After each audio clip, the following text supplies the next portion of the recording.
ನಮಸ್ಕಾರ ಸ್ನೇಹಿತರೆ, ಪ್ರಪಂಚದ ಅತ್ಯಂತ ದೊಡ್ಡ ಹಾವು ಯಾವುದು ಅಂತ ಕೇಳಿದರೆ ಅದು ಖಂಡಿತವಾಗಿಯೂ ಅನಕೊಂಡ ಆಗಿರುತ್ತದೆ.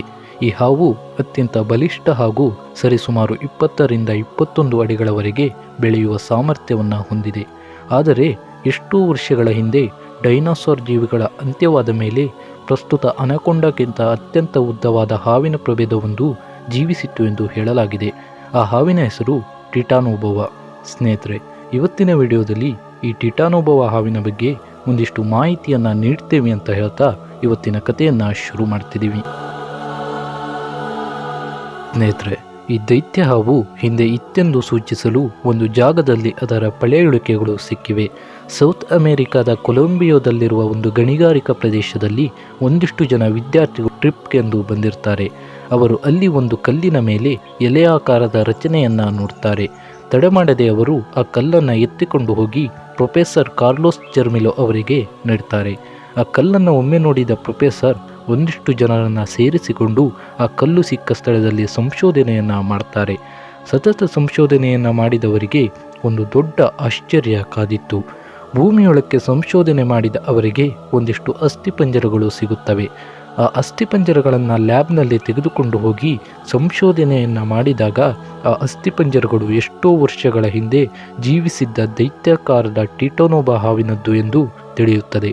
ಈ ಟಿಟಾನೋಬಾ ಹಾವುಗಳು ಸರಿಸುಮಾರು 45ರಿಂದ 48 ಅಡಿಗಳವರೆಗೆ ಉದ್ದವಾಗಿ ಬೆಳೆಯಬಲ್ಲವು. ಸ್ನೇಹಿತರೆ, ಪ್ರಸ್ತುತದಲ್ಲಿ ಅತ್ಯಂತ ಉದ್ದವಾಗಿರುವ ಅನಕೊಂಡ ಹಾವುಗಳ ಉದ್ದ 20ರಿಂದ 21 ಅಡಿಗಳು. ಇಲ್ಲಿ 2 ಅನಕೊಂಡ ಹಾವುಗಳನ್ನು ಒಂದಕ್ಕೆ ಒಂದು ಜೋಡಿಸಿದರೂ ಈ ಟಿಟಾನೋಬೋವಾ ಹಾವುಗಳ ಉದ್ದಕ್ಕೆ ಸಮವಾಗುವುದಿಲ್ಲ. ಅಂದರೆ ಈ ಹಾವುಗಳು ಎಷ್ಟು ಉದ್ದವಾಗಿರಬಹುದು ಅಂತ ನೀವೇ ಊಹೆ ಮಾಡಿ ನೋಡಿ.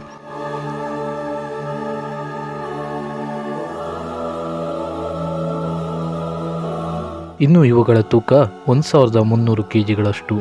ಈ ಹಾವುಗಳ ಉದ್ದ ಹಾಗೂ ತೂಕವನ್ನು ನೋಡಿದರೆ ಅಂದಿನ ದಿನಗಳಲ್ಲಿ ಎಂಥ ಕ್ರೂರ ಪ್ರಾಣಿಯಾದರೂ ಈ ಹಾವಿಗೆ ಹೆದರುತ್ತಿದ್ದವು. ವಿಜ್ಞಾನಿಗಳ ಸಂಶೋಧನೆಯ ಪ್ರಕಾರ ಈ ಹಾವುಗಳು 60ರಿಂದ 61 ಮಿಲಿಯನ್ ವರ್ಷಗಳ ಹಿಂದೆ ಸೌತ್ ಅಮೆರಿಕಾದಲ್ಲಿ ಜೀವಿಸಿದ್ದ ಹಾವುಗಳ ಪ್ರಭೇದದಲ್ಲಿ ಒಂದು ಎಂದು ಹೇಳಲಾಗಿದೆ. ಅಂದಿನ ಕಾಲದಲ್ಲಿ ದೈತ್ಯ ಡೈನೋಸಾರ್ಗಳ ಪೀಳಿಗೆಗಳು ಮುಕ್ಕಾಲು ಪ್ರಮಾಣ ಅಳಿದು ಹೋಗಿದ್ದವು. ಅದೇ ಸಮಯದಲ್ಲಿ ಈ ಹಾವಿನ ಪೀಳಿಗೆಗಳು ಕಾಣಿಸಿಕೊಳ್ಳುತ್ತವೆ. ದೈತ್ಯ ಡೈನೋಸಾರ್ಗಳು ಅಳಿದರೂ ಅವುಗಳ ಪೀಳಿಗೆಯ ಚಿಕ್ಕ ಚಿಕ್ಕ ಡೈನೋಸಾರ್ಗಳು ಬದುಕುಳಿದಿದ್ದವು. ಆದರೆ ಅವುಗಳಿಗೆ ಈ ಟಿಟಾನೋಬೋವಾ ಹಾವನ್ನು ಎದುರಿಸುವುದು ಒಂದು ಕಷ್ಟಕರ ಪರಿಸ್ಥಿತಿಯಾಗಿತ್ತು. ಟಿಟಾನೋಬೋವಾ ಹಾವು ಹೆಚ್ಚಿನದಾಗಿ ನೀರಿನಲ್ಲಿಯೇ ವಾಸವಾಗುತ್ತಿತ್ತು. ಅಷ್ಟೇ ಅಲ್ಲದೆ ಈ ಹಾವು ನೆಲಕ್ಕಿಂತ ನೀರಿನಲ್ಲಿಯೇ ಅತ್ಯಂತ ಚುರುಕಾಗಿ ಹಾಗೂ ವೇಗವಾಗಿ ಚಲಿಸುತ್ತಿತ್ತು.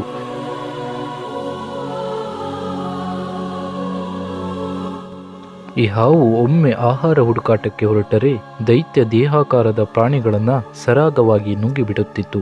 ಈ ಹಾವಿನ ಬಾಯಿಯ ಭಾಗಗಳು ರಬ್ಬರ್ನ ಹಾಗೆ ಹಿಗ್ಗುವುದರಿಂದ ಇವುಗಳಿಗೆ ದೈತ್ಯ ಪ್ರಾಣಿಗಳನ್ನು ಸರಾಗವಾಗಿ ನುಂಗಲು ಅನುಕೂಲವಾಗುತ್ತಿತ್ತು. ಇನ್ನು ಅಂದಿನ ಕಾಲದಲ್ಲಿ ಸಿಹಿ ನೀರಿನಲ್ಲಿ ವಾಸಿಸುವಂತಹ ಅತ್ಯಂತ ಕ್ರೂರವಾದ ಮೊಸಳೆಗಳಿದ್ದವು. ಇವುಗಳು ಸಾರ್ಕೋಸುಚಸ್ ಎಂಬ ಕುಲದಿಂದ ಬಂದಿವೆ. ಈ ಕುಲದ ಹೆಸರು ಗ್ರೀಕ್ನಿಂದ ಬಂದಿದೆ. ಸಾರ್ಕ್ಸ್ ಎಂದರೆ ಮಾಂಸ ಹಾಗೂ ಸೌಚಸ್ ಎಂದರೆ ಮೊಸಳೆ ಎಂದರ್ಥ. ಅಂದಿನ ದಿನಗಳಲ್ಲಿ ಈ ಮೊಸಳೆಗಳು ಸರಿಸುಮಾರು 9.5 ಮೀಟರ್ನಷ್ಟು ಉದ್ದವಾಗಿ ಬೆಳೆಯುತ್ತಿದ್ದವು. ಅಡಿಗಳಲ್ಲಿ ಹೇಳಬೇಕಾದರೆ ಇವುಗಳ ಉದ್ದ 29.5 ಅಡಿಗಳಿಂದ 31.2 ಅಡಿಗಳಷ್ಟು. ಈ ಮೊಸಳೆಗಳು ನೀರಿನಲ್ಲಿ ಹೆಚ್ಚು ವಾಸಿಸುವುದರಿಂದಾಗಿ ಇವುಗಳು ನೀರಿನಲ್ಲಿ ವಾಸಿಸುವ ಮೀನುಗಳನ್ನು ಹಾಗೂ ಆಮೆಗಳನ್ನು ಭಕ್ಷಿಸುತ್ತಿದ್ದವು. ಅಷ್ಟೇ ಅಲ್ಲದೆ 20 ಅಡಿಯ ಮೀನನ್ನು ಕೂಡ ಬೇಟೆಯಾಡುತ್ತಿದ್ದವು. ಟಿಟಾನೋಬೋವಾ ಹಾಗೂ ಸಾರ್ಕೋಸುಚಸ್ ಜಾತಿಯ ಮೊಸಳೆಗಳಿಗೆ ಆಹಾರಕ್ಕಾಗಿ ಪೈಪೋಟಿ ನಡೆಯುತ್ತಿತ್ತು. ಆದರೆ ಬಲಿಷ್ಠವಾದ ಟಿಟಾನೋಬೋವಾ ಹಾವು ಸಾರ್ಕೋಸುಚಸ್ ಜಾತಿಯ ಮೊಸಳೆಗಳನ್ನು ತನ್ನ ನೀಳವಾದ ದೇಹದಿಂದ ಅದನ್ನು ಬಿಗಿಯಾಗಿ ಸುತ್ತಿ ಹಾಕಿ ಅದರ ಮೂಳೆಯನ್ನು ಪುಡಿ ಪುಡಿ ಮಾಡಿ ಉಸಿರುಗಟ್ಟಿ ಸಾಯಿಸುತ್ತಿತ್ತು. ಅಷ್ಟೇ ಅಲ್ಲದೆ ಇದು 8 ಅಡಿ ದೈತ್ಯಾಕಾರದ ಆಮೆಯನ್ನು ಬೇಟೆಯಾಡುತ್ತಿತ್ತು.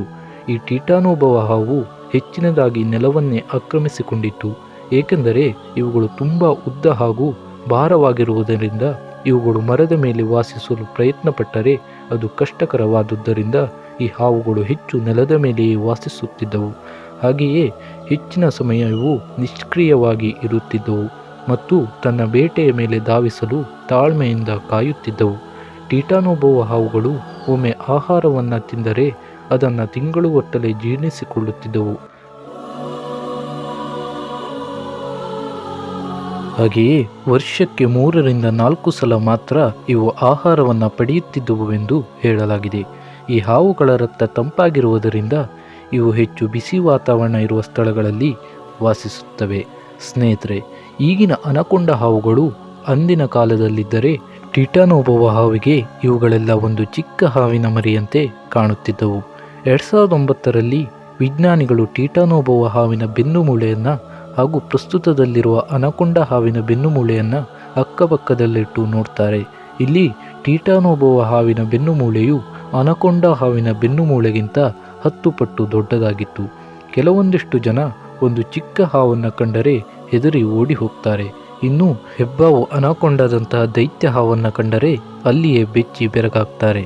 ಆದರೆ ಇವುಗಳನ್ನು ಮೀರಿಸುವ ಬರೋಬ್ಬರಿ 48 ಅಡಿ ಇರುವ ಈ ಹಾವನ್ನು ನಿಜವಾಗಿಯೂ ಕಂಡಿದ್ದರೆ ಅವರು ಅಲ್ಲಿಯೇ ಕುಸಿದು ಬೀಳುತ್ತಿದ್ದರು.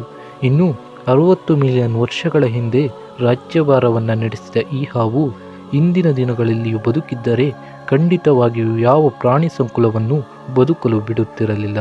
ಹಾಗಾದರೆ ಇವುಗಳ ಪೀಳಿಗೆ ಹೇಗೆ ನಾಶವಾಯಿತು ಅನ್ನೋದನ್ನು ನೋಡೋದಾದರೆ ಅದು ವಾತಾವರಣದ ಬದಲಾವಣೆಯಿಂದಾಗಿರಬಹುದು ಎಂದು ವಿಜ್ಞಾನಿಗಳು ಹೇಳಿದ್ದಾರೆ.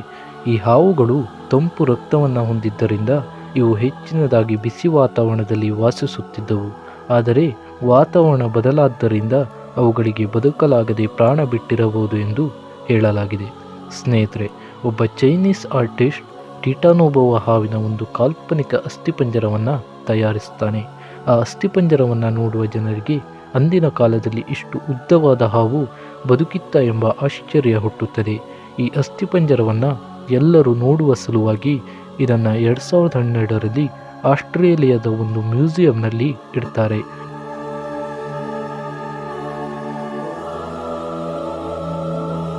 ಅಷ್ಟೇ ಅಲ್ಲದೆ ಸ್ಮಿತ್ ಸೋನಿಯನ್ ಎನ್ನುವ ಟಿವಿ ಚಾನಲ್ ಅವರು ಟೀಟಾನೋಬೋವ ಹಾವಿನ ಒಂದು ಮಾಡೆಲನ್ನು ಮಾಡಿ ಅದನ್ನು ಎಲ್ಲೆಡೆ ಪ್ರಸಾರಗೊಳಿಸುತ್ತಾರೆ.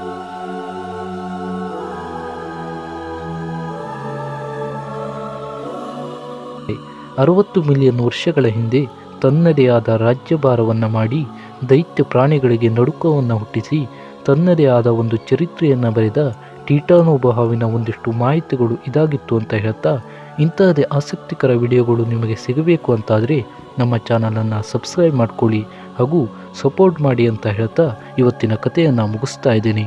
ಧನ್ಯವಾದಗಳು.